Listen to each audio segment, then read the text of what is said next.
to push through or stay with? That is the question, or at least that's the question I'm really interested in discussing and exploring, because I see so many people challenged by a notion of needing to get someplace faster, to get through it, whether it's healing the body or improving their health or fitness or getting through any challenge in life. It's like our culture wants to say, push through all of this and it should go faster. But what that does is create this tension in the body and create this resistance to things and this idea that it should go differently. And I do think there's a better, maybe even stronger way. And if you think so too, then this video is for you. I'm Dr. Laura Johnson from Yellow Brick Physical Therapy in Boulder, Colorado, and I posted about this idea yesterday and in my Heal, Listen, Learn newsletter last Friday. If you want that newsletter dropped to your inbox on Fridays, be sure to drop me a comment or a message and I'll get you that info. So this topic of pushing through came up when I was working with a patient the other day, and she's very in tune. She's done a lot of inner work like me, and she's noticed this pattern still of wanting it to go faster. She was frustrated about the healing process we've been I've been helping her with her low back and hip pain and her Achilles problems. And because the process isn't always linear, she's like, got really frustrated about it. Like, I'm doing all these things.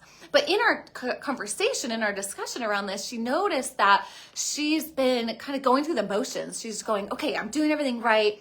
And there is a pushing through mentality in this.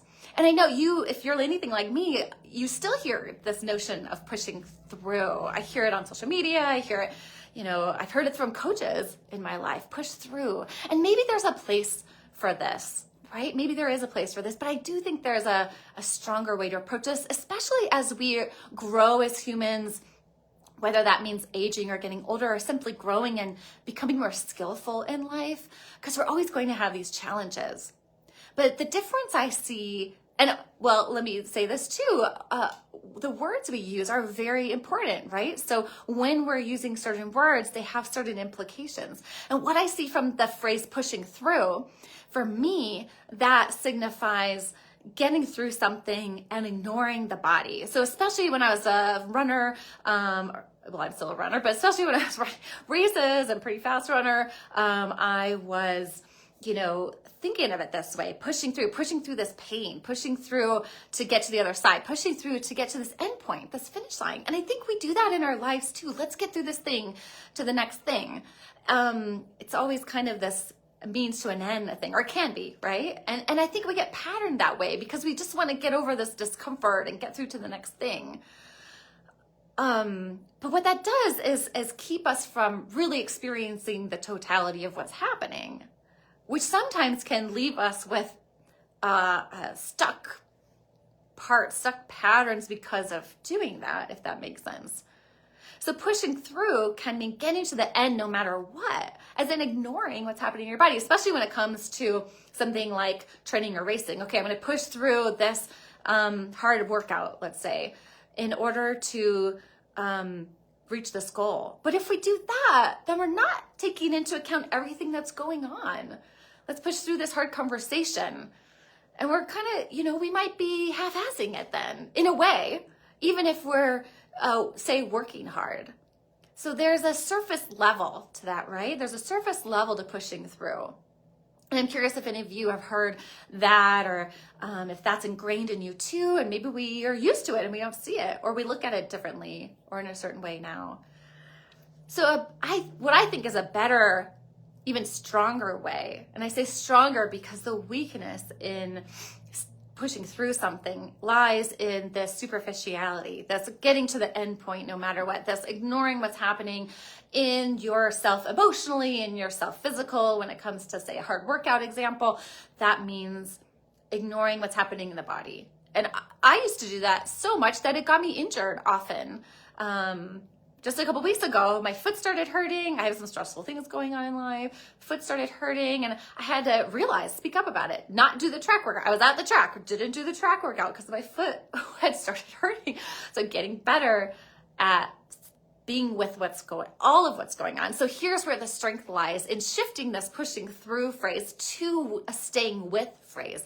So we can tackle challenges in a very similar way, but with a different vocabulary and such a different mindset around that too, right? So staying with, to me at least, and tell me what your thoughts are on it, or if you have a different way of thinking this, or different thinking about this, or a different phrase you do use or think about, is staying with. So when it's challenging, right? It's hard workout, hard conversation, hard phase of life, hard transition, whatever it is, we're going to face all those things.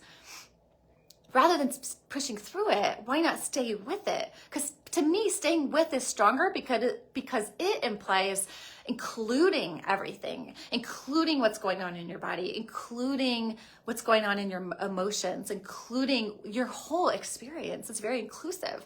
Staying with means stay with what's here right now. Stay with what you're struggling with. Stay with the resistance that's here. Stay with. I've done I can't, it's hard, it's easy to come back to the body and examples of movement and sport. So I've been in a hard workout like in the gym or a hard workout on the track, and stay with to me means, okay, I'm feeling into my body more and including everything I'm feeling, that's including if it's a tension or a tightness, and I'm much more able to respond to what's happening in real time. And perhaps this is a more skillful practice in order to associate rather than dissociate. In sport psychology, there's a difference between associating and dissociating. So dissociating means, kind of distracting ourselves. And associating means feeling what's going on. And I'm just such a bigger fan of feeling what's going on, because it's so easy in our culture to be encouraged to leave what's happening in the body, to leave what's happening in the heart, or places to look at in ourselves. But if we could stay with instead, then you find out so much more. There might be discomfort, but you build a bigger capacity to be with discomfort. You build a more skillful way to read what's happening in your body in real time and adjust. You build a capacity to be with things that aren't so easy. And then rather than ignoring or pushing them aside or avoiding or distracting yourself, you're instead coming back to yourself, staying with what's happening. We could extrapolate this to all sorts of other things, staying with a problem, right? It's along the lines of focusing, staying with a problem long enough to get to the depth of it, to solve it. You get to go deeper, you get to go more fully, and you get to see more. And there's a lot of wisdom that comes in that practice, especially over time.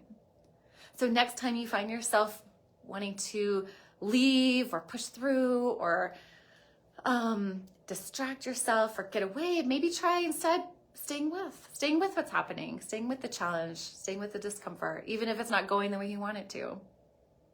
With my patient and her Achilles and back problems, her discovering this and staying with even the sensation she was feeling during our treatment session gave her more knowledge and information than she had previously, and in a new way. She was able to find a new way to frame or see it, or in the exploration, she got to see more for herself. And that gives us so much. It helps us grow. It helps us do better. So those are my thoughts on that for today. What do you think about pushing through versus staying with? Have you tried those things? Have you thought about it that way before? What do you think now? Let me know. I'm Dr. Laura Johnson. Great to have you here. Thanks for watching, and I'll see you next time.